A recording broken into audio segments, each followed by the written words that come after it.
आक्रांताओं के खिलाफ देश भर में गुस्सा फूट पड़ा है। गुलामी के निशाने को मिटाने की मांग तेज हो गई है। आजादी के 75 साल बीतने के बावजूद हमारे देश में गुलामी की निशानियां मौजूद है। देश पर आक्रमण कर उसकी संस्कृति को तहस नहस करने वाले औरंगजेब और दूसरे क्रूर मुगल शासकों के नाम पर सड़कें, इमारतें और शहरों के नाम हैं। लेकिन अब नया भारत इसे नहीं ढोने वाला। नए भारत के लोग इसको लेकर जागरूक हो रहे हैं। देश की राजधानी दिल्ली में युवा लगातार सड़कों पर उतरकर विरोध जता रहे हैं। तस्वीरों में आप देख सकते हैं कि एनडीएमसी के जो कर्मचारी हैं काले पेंट को हटाते हुए नजर आ रहे हैं, क्योंकि ये जो मामला है बीती रात का बताया जा रहा है। 3 से 4 लोग यहाँ पर पहुँचते हैं और पहले अकबर रोड के इस पूरे साइन बोर्ड को काला पेंट किया जाता है। काला पेंट करने के बाद इसी जगह पे छत्रपति संभाजी मार्ग का पोस्टर लगा दिया जाता है। दिल्ली में अकबर, बाबर और हुमायूं रोड का नाम बदलने की मांग तेज हो गई है। 21 फरवरी को कुछ लोगों ने मुगलिया नाम वाले साइन बोर्ड पर काली पोथी। बीती रात फिर युवाओं ने अकबर रोड पर गुस्सा जाहिर किया। देखिए कैसे युवाओं ने पहले तो साइन बोर्ड पर काली पोथी और छत्रपति संभाजी मार्ग लिखा पोस्टर चस्पा कर दिया। जिनके नामों से देश की भावना आहत होती हो, हमारे हिंदुओं की भावना आहत होती हो और हिंदुओं के युवाओं की भावना आहत होती हो, तो सरकार की ऐसी क्या मजबूरी है कि इनके नाम नहीं चेंज करे जा रहे आपसे। जिन लोगों ने हमारी माँ बहनों की इज्जत लूटी, देश को लूटा, अत्याचार किया, गर्दनें काटी, उनके नाम से नाम होने जरूरी है क्या मार्गों के? आप कुछ भी नाम रखो, देश में हमारे में कितने बड़े बड़े योद्धा हुए, अगर आप उनके नाम नहीं रख पा रहे और ऐसे आक्रांताओं के नाम रख के आप हमारे मुंह पे कालिक पोत रहे, देश के मुंह पे कालिक पोत रहे। अगर ये बोर्ड नहीं चेंज करवाए गए, इस बार लास्ट बार वार्निंग है सरकार को, अगली बार को उखाड़ के ले जाएंगे। मुगल निशानी मिटाने की मांग में उठे सुरों को अब राजनीतिक समर्थन भी मिल रहा है। राज्यसभा सांसद दिनेश शर्मा ने भी इस मांग का समर्थन किया और अपने घर का पता बदल दिया। इस वक्त हम सांसद दिनेश शर्मा के सरकारी आवास के बाहर मौजूद है। तस्वीरों में आप देख सकते हैं डॉक्टर दिनेश शर्मा, सांसद, राज्यसभा, पूर्व उप मुख्यमंत्री उत्तर प्रदेश, 6 स्वामी विवेकानंद मार्ग और नीचे ब्रैकेट में तुगलक लेन लिखा गया है। दरअसल दिल्ली में मुगल कालीन मार्गों के नाम बदलने की चल रही मांग के बीच उत्तर प्रदेश के पूर्व उप मुख्यमंत्री और सांसद दिनेश शर्मा ने जो है पहल कर दी है। यूपी के पूर्व उप मुख्यमंत्री और राज्यसभा सांसद दिनेश शर्मा को दिल्ली में तुगलक मार्ग पर सरकारी आवास आवंटित हुआ था। दिनेश शर्मा ने आवास में प्रवेश से पहले पते में छोटा सा बदलाव किया। उन्होंने आवास पर लगी नेम प्लेट पर तुगलक लेन की जगह स्वामी विवेकानंद मार्ग लिखवाया। राज्यसभा सांसद के आसपास वाले आवासों पर भी स्वामी विवेकानंद मार्ग ही लिखा है। और इस और भी आप तस्वीर में देख सकते हैं कि साथ वाला जो सरकारी आवास है कृष्णपाल गुर्जर 8 स्वामी विवेकानंद मार्ग, यहाँ पे भी तुगलक लेन नीचे ब्रैकेट में लिखा गया है। बीजेपी सांसद दिनेश शर्मा के पड़ोस में कृष्णपाल गुर्जर जो सहकारिता राज्य मंत्री है, उनका आवास है। वहीं दूसरी तरफ वाइस एडमिरल किरण देशमुख का आवास है। दोनों के आवास पर लगी नेम प्लेट पर भी अब बड़े बड़े अक्षरों वाले स्वामी विवेकानंद मार्ग लिखा हुआ है। दिल्ली समेत पूरे देश भर में आक्रांताओं के खिलाफ भारी गुस्सा है। गुलामी की निशानी मिटाने के लिए बवाल मचा है। पोस्टर के जरिए लगातार देश के लुटेरों का नामो निशान मिटाने की मांग की जा रही है। देश के गौरव महानायकों, शूरवीरों के नामों को सम्मान देने की मांग हो रही है। युवा लगातार पूछ रहे हैं कि धर्मनिरपेक्षता के नाम पर आज भी आक्रांताओं की निशानी क्यों ढो रहे हैं। Bureau report, Republic Bharat. और इसी बीच आपको बता दें, बीजेपी सांसद दिनेश शर्मा ने भी एक बड़ा बदलाव किया है और जो आक्रांताओं की निशानी है इसको मिटाने के लिए लगातार युवा भी बढ़ चढ़कर आगे आ रहे हैं। लेकिन इस पूरे मामले पर दिनेश शर्मा का क्या कुछ कहना है वो भी आपको सुनवा देते हैं। मुझसे भी वहाँ के जो संबंधित लोग थे उन्होंने पूछा कि कैसी राम पट्टिका होनी चाहिए।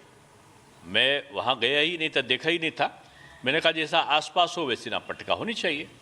आसपास के जो मकान था उसमें लिखा हुआ था विवेकानंद मार्ग और नीचे लिखा था तुगलक लेन, दोनों साथ साथ लिखे थे। तो तुगलक लेन आज भी नाम पट्टिका पे लिखा है, बदला नहीं है। उसके साथ विवेकानंद मार्ग लिखा है और उसकी सहूलियत के लिए, जैसा मैंने वहाँ के कर्मचारियों से पूछा भी था, उनका कि गूगल तब आप तलाशेंगे तो गूगल में वो जगह, वो स्थान विवेकानंद रोड आता है। और इसलिए भी कि भ्रम ना रहे लोगों को विवेकानंद रोड और तुगलक लेन का जो अंतर है, तो एक सामान्य सी प्रक्रिया, इसमें कोई कंट्रोवर्सी नहीं है। मैं जानता हूं कि सांसद को अधिकार नहीं है नाम बदलने का किसी भी रोड का, क्योंकि ये मैं 11 साल महापौर रहा हूँ। ये नगर निकाय का और राज्य सरकार के अधिकार क्षेत्र का काम है। और वो लोग उसका एक प्रोसीजर होता है, उसका प्रस्ताव जाता है, पारित होता है, उसके बाद होता है। अगर कोई प्रस्ताव पारित करेंगे तो स्वागत है। आक्रांताओं के नाम पर कोई रोड ना हो, ऐसा तमाम मांगे पहले भी होती आई हैं, लेकिन इसका ये मतलब कोई भी नहीं होना चाहिए कि ये हिंदू का है या मुस्लिम का है, इसका मतलब नहीं। हमारे वहाँ ब्रिगेडियर उस्मान हुए हैं, अब्दुल हमीद, अशफाक उल्ला खां और अब्दुल कलाम हुए हैं, उनके नाम पर बहुत सारी रोडें हैं। रफ़ी अहमद के विधवा के नाम से बहुत सारी रोडें हैं। तो ये विषय इसीलिए विवाद का नहीं क्योंकि मेरे द्वारा ना तो परिवर्तन का अधिकार था ना। और आतंकी तहुव्वुर राणा को एक बड़ा झटका लगा है। पाकिस्तानी आतंकी तहुव्वुर राणा के अमेरिकी सुप्रीम कोर्ट ने याचिका खारिज कर दी है, यानी कि जल्द ही भारत को प्रत्यर्पण किया जाएगा आतंकी तहुव्वुर राणा। और इसे कहीं ना कहीं भारत सरकार और जांच एजेंसियों की एक बड़ी कामयाबी के तौर पर देखा जा रहा है, क्योंकि निश्चित तौर पर जब प्रत्यर्पण होगा, जांच पड़ताल आगे बढ़ेगी, तो उसके बाद कई अहम खुलासे जरूर होंगे।